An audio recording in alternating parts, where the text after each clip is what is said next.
बोलो भैरव देव की, बोलो भैरव देव की।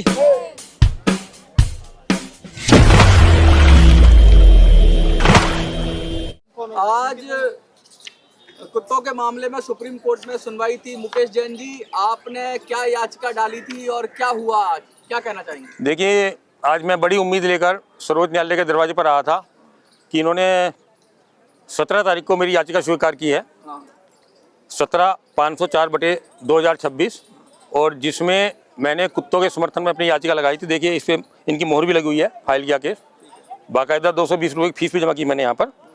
और किंतु जब मैं यहाँ पर आया तो मुझे आश्वासन दिया गया कि तुम्हारा पास बनेगा, किंतु उसके बाद ठीक 1 बजे कि खिड़की बंद करके भागे, मेरे पास ये थमा दिया चिट्ठी कि आपका पास नहीं बनेगा। ये सरासर अन्याय है। आप सभी की सुनने के लिए बैठे हैं, ये नहीं कि तुषार मेहता की सुनोगे जो कुत्ते पर रोक लगवा रहा है। जो पशु जन्म नियंत्रण कानून की धारा 11-19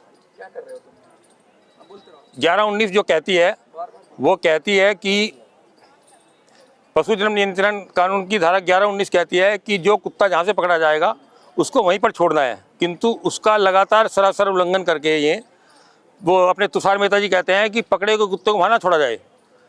ये सब मिली भगत चल रही है। एक पारदीवाल वो 100 मोटर लेता है, जबकि मैं छवि शर्मा के घर पर गया, उसके परिवार से बातचीत की, एक एक पॉइंट देखा, तो उन्होंने कहा कि वो लड़की कुत्ते काटने के 20 दिन बाद स्कूल भी गई है।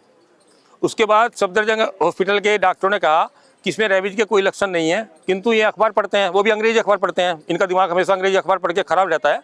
उन्होंने 100 मोटर लेके कि कुत्तों पर रोक लगाई, एक तरफा निर्णय। आज क्या हो रहा है? आज मतलब क्या हो रहा है? क्या कोई उम्मीद नहीं लग रही है? क्योंकि अभी तो मामला पेंडिंग है ना, अभी कुछ पेंडिंग है, इनके मामले पेंडिंग है। 500 कुत्तों को तेलंगाना में जहर देके मार दिया गया।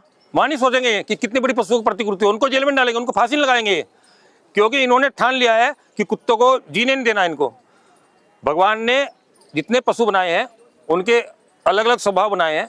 कुत्ता हमारे बीच में रहने के लिए बनाया है, सामुदायिक पशु बोलते हैं इसको। गाय हमारे बीच में रहने के लिए बनाई गई है, भेड़ पालतू पशु बनाती है, अपना ऊँट है, घोड़ा है, हाथी है, किंतु एक एक करके ये हाथी को दिल्ली से हटा दिया। इनका मेन मकसद है हमारे हिंदू धर्म पर हमला करना। ये लगातार मैं कई साल से देख रहा हूँ कि हिंदू धर्म पर लगातार हमला कर रहे हैं। स्वतंत्र कुमार नाम का जज था एक, वो पहले गाय को आवारा पशु कहता है जब दिल्ली हाई कोर्ट में था, फिर उसके बाद बंदरों के प्रसाद देने पर रोक लगाता है कि बंदर को वहाँ पर भाटी माइंस में भिजवा जाए, और उसके बाद मछलियों को दाना देने में, यमुना मछली दाना में देने में प्रतिबंध लगाता है। उसके बाद अब कुत्तों पर आ गए हैं। तो सरकार से क्या उम्मीद है? क्योंकि सरकार की तरफ से भी तो अपना पक्ष रखा जा रहा है। सरकार देखिए, ये सब एक की मिली भगत है। इनको पश्चिमी देशों से, अंग्रेजी देशों से 100 करोड़ की रिश्वत मिलती है कि ताकि हिंदू धर्म पर हमला किया जाए। जब हमने दिवाली के पटाखों पर बड़ी मुश्किल से रोक हटाई, आप लोग सब साथ थे कि कैसे कैसे हमने गवई का घेरा, कैसे कैसे हम लोग सड़कों पर निकले, और हमने पूरे आंकड़े देकर कोर्ट को बताया कि दिवाली के पटाखों पर कोई किसी तरह का प्रदूषण है ही नहीं। मैंने दिवाली से पहले दिन के, दिवाली से अगले दिन के, दिवाली की आधी रात के सारे आंकड़े दिए एयर क्वालिटी इंडेक्स के, और वो आंकड़े समान थे, कोई परिवर्तन नहीं था। वो कहता है आपको जैन साहब, आपको अभी से क्यों लगता है? अभी तो मामला विचाराधीन है, बात चल रही है, सुनवाई चल रही है, तो अभी से आपको क्या कोई डर है कि भाई ऐसा कोई फैसला अगेंस्ट आ जाएगा जो कुत्तों के अगेंस्ट? देखिए, इनका फैसला रखता क्या मायने रखता है? ये कहते दिवाली के पटाखे पर रोक लगा दी, खूब छूटे ना पटाखे। ये कहते हैं कुत्तों को रोटी मत दो। हमने जो हिंदू धर्म में, हम हिंदू, हर परिवार पहली रोटी गाय के लिए निकालता है और चूल्हे की आखिरी रोटी कुत्ते के लिए निकालता है, सुबह और शाम।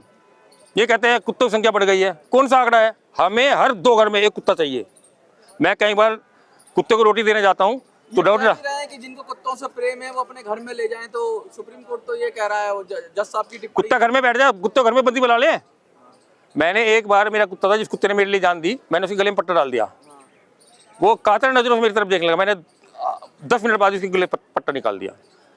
जब कुत्ता सबकी प्रवृत्ति सड़कों पर रहने की है, मैं रात जयपुर से दिल्ली के लिए आ रहा था, तो सड़कों कुत्ते बैठे चौकीदारी कर रहे हैं, जागे हुए हैं, दिन में सोते हैं, रात में जो जागते हैं। इनको मरने की चिंता नहीं है, क्योंकि भगवान ने उनको जिस काम के लिए भेजा है वो अपने उस काम में लगे हुए हैं।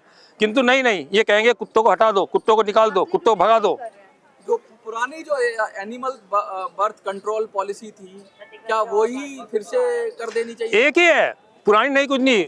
पशु जन्म नियंत्रण कानून 2023 है, उसी का इनको पालन करना है। उससे ये बधे हुए हैं, उसके प्रति इन्होंने शपथ ली है। किंतु यदि तुम राष्ट्रपति के सामने शपथ लेकर भी झूठे ठहरते हो तो तुम्हें 1 मिनट भी इस पद पर बैठ जाने की शोभा नहीं देता। क्या लगता है कि अब सुप्रीम कोर्ट में पॉलिसी बननी चाहिए या सरकार बनाए? पॉलिसी बनाने वाले हैं कौन? इनका काम है कानून का पालन करना। कानून बनाने के लिए संसद है, भारत सरकार है, राष्ट्रपति है। इनका काम है उस कानून को मानना, उसी के प्रति शपथ लेते हैं। जब भी मुख्य न्यायाधीश की नियुक्ति होती है वो राष्ट्रपति के सामने जाकर शपथ लेता है कि भारत सरकार द्वारा बनाए कानून का पालन करूंगा और उस पर अमल करूंगा। किंतु ये कानून पर राष्ट्रपति के सामने झूठी शपथ ले रहे हैं। यदि तुम्हें पशु जन्म नियंत्रण कानून से कोई दिक्कत है, परेशानी है, तो तुम्हें बताना चाहिए था। जब कानून बना 2023 में, कानून अंधे थे, सोए हुए थे, इसमें बताओ ना। तुम 1 महीने का सरकार ने टाइम दिया है कि इसमें कोई कमी है, खोट है। तुम तो न्यायाधीश हो, तुम नहीं पढ़ोगे उस कानून को तो कौन पढ़ेगा? फिर जब कानून बन गया तो उसके बाद ये खोट निकाल रहे हैं। उसमें तुम्हें खोट निकालने का, कानून के प्रति श्रद्धा रखने का विश्वास है, अक्सर से पालन करने का अधिकार है। किंतु जिस प्रकार से ये पशु जन्म नियंत्रण कानून का उल्लंघन करके, 2023 का उल्लंघन करके पकड़े गए कुत्तों को, कहते हैं हमने जानबूझकर लिखा है कि पकड़े गए कुत्तों को उसी स्थान पर नहीं छोड़ना है। अरे तुम्हारे जानबूझ कर चल रहा है क्या? तुम्हारी मनमानी चलेगा, तुम्हारी धींगा मस्ती है, तुम्हारी गुंडागर्दी चलेगा। तुम केवल भारत सरकार के कानून को मानने के हकदार हो और उसी के अनुसार आचरण तुम्हें करना चाहिए। तुम्हें इतने बड़े पद पर बैठकर तुम्हें यह शोभा नहीं देता। और तुषार मेहता भी उनके हाँ मिलाता है, क्योंकि 100 करोड़ रिश्वत लेती है। इनको तुषार मेहता को भी उसमें हिस्सा बंदरबाट भी होगी। तुषार मेहता ने तो भारत सरकार के कानून की यहाँ पर व्याख्या करने के लिए बैठा है। आप इतने बड़े बड़े आरोप लगा रहे हैं, लेकिन असल बात तो ये है कि क्या सरकार की भी यही मंशा है कि मुझे पता नहीं, मोदी जी की ये मंशा नहीं। मोदी जी ने तो जब कोरोना के समय भाषण दिया था, उन्होंने कहा था कि भाई मैं लॉकडाउन लगा रहा हूँ, किंतु आप लोग घर में रहेंगे, किंतु अपने जो भी आसपास के पशु हैं, पक्षी हैं, उनके का भी ध्यान रखना, कुत्तों को वोट देना, गाय को वोट देना। मोदी जी ऐसे नहीं है। किंतु कहीं ना कहीं ये सरकार से ऊपर की सरकार बने बैठे। देखिए तीस्ता सीतलवाड़ थी, उसने मोदी जी और अमित शाह के खिलाफ बुरा काम किया।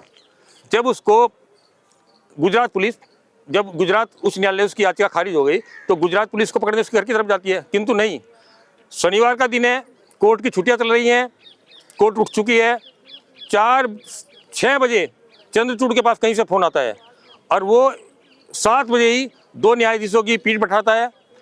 वो 2 न्यायाधीशों की पीठ कोई फैसला नहीं ले पाती तो 3 न्यायाधीश पीठ 9 बजे बैठती है। जितने भी थी कौन? तीस्ता सीतलवाड़। तीस्ता सीतलवाड़ उसका परदादा जज था और उसने उसको क्लीन चिट दी जनरल डायर को, जिसने जलियांवाला बाग में हजारों हिंदुओं को मारा था, सिखों को मारा था।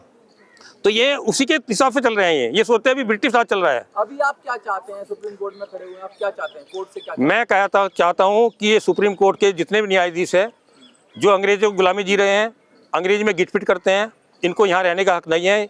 मैं इनको इस गुलामी से निकालना चाहता हूँ। ये हिंदू धर्म पर जो लगातार हमला कर रहे हैं, तुम ये हमला नहीं, विक्टोरिया ने इन सब बातों को सुनने के बाद ही ये तय किया था कि हम हिंदुओं के मामलों में हस्तक्षेप नहीं करेंगे। वो तो एक तरफ हट गई, किंतु ये हिंदुओं के मामले में लगातार हस्तक्षेप कर रहे हैं। कभी बंदर पर रोक लगाते हैं, कभी हाथी पर रोक लगाते हैं, कभी सांप पर रोक लगा। नाग पंचमी के दिन हम सांप को दूध पिलाते थे, नहीं, नाग को पकड़ना क्रूरता है, पिटारे में बंद रहना क्रूरता है, किंतु कुत्तों को पिटारे में बंद करने का यहाँ देते थे। इनका मकसद कबूतर के लिए आप देखिए ना, जो भैरव देव ने यात्रा कर रहे हैं उसके ऊपर कबूतर बैठने में परिक्रमा करनी शुरू करी, अपने प्राण दे दिए। मतलब ये इनका काम है हिंदू धर्म का विनाश करना, हिंदू धर्म को चोट पहुंचाना, और ये बहुत हो चुका है। मैं चाहता हूँ कि ये सुधर जाए, समझ जाए, हिंदू धर्म को समझ ले। हिंदू धर्म जब जागता है तो पूरी धरती लाल करके चलता है।